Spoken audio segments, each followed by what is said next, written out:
What's up investors, it's the Russian dude.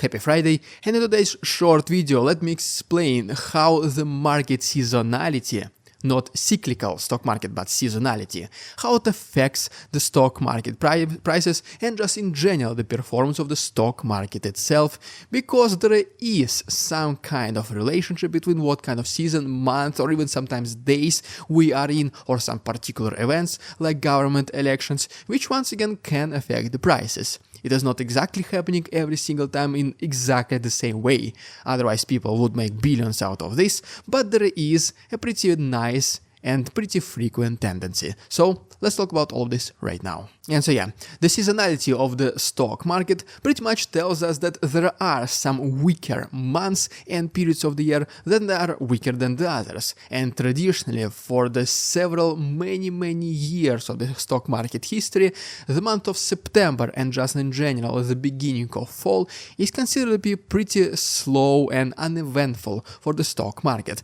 Some of the potential reasons for this is because we're right in the middle of the year, we just passed the middle of the year, the second quarter reports are released, there is not that many surprises, and there is not that many holidays in September, so the market is pretty much in a sleepy mode.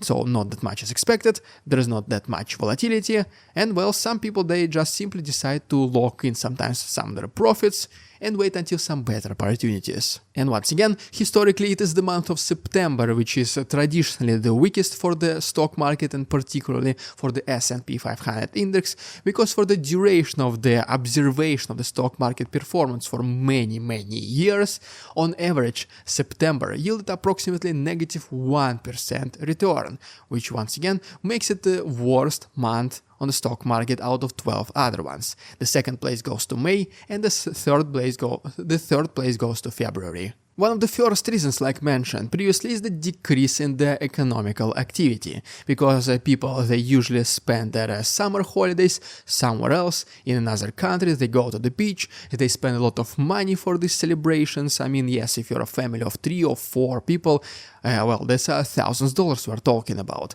For this reason, once they are back home, it is also the beginning of school, they have to pay for the school supplies, the uniforms, the textbooks, so there's a lot of spending involved, and after this people become in saving mode. They try to save as much money as possible, just paying for the essentials, and such things as, for example, investing your excessive cash in the stock market stops being the priority for some people. And this temporarily slowdown usually ends around November, where so-called Santa Claus rally begins, because this is when the Black Friday happens, this is where this is the Thanksgiving, and obviously when it's the Christmas and New Year itself. Another reason why the month of September is considered to be pretty slow and uneventful, it is because a lot of, if not most of the institutional investors, they start to rebalance their portfolios. And the institutional investors I'm talking about are primarily hedge funds, mutual funds, pension funds, which are in control of billions if not trillions of dollars,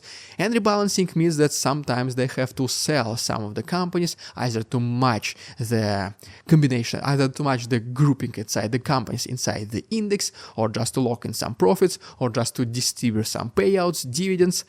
And well, for this reason some selling pressure starts to happen on the stock market. The reason number 3 is the self-fulfilling prophecy. Now, a lot of people know already this saying, sell in May and go away, and that's pretty much what they start doing. They also know about that September is a pretty weak month. For this reason, people start selling their investments, temporarily locking in some profits, thinking that they will re-enter the stock market a couple of months later, and well, that's what a lot of market participants actually end up doing.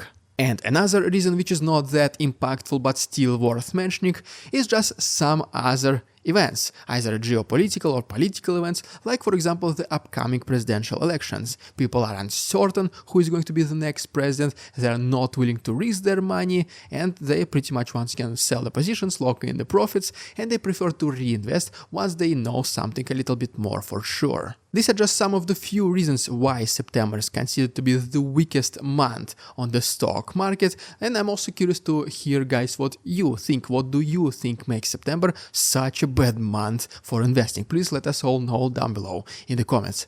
And as always, thanks so much for watching. Please like this video, subscribe to my channel, enjoy your weekends, see you on Monday.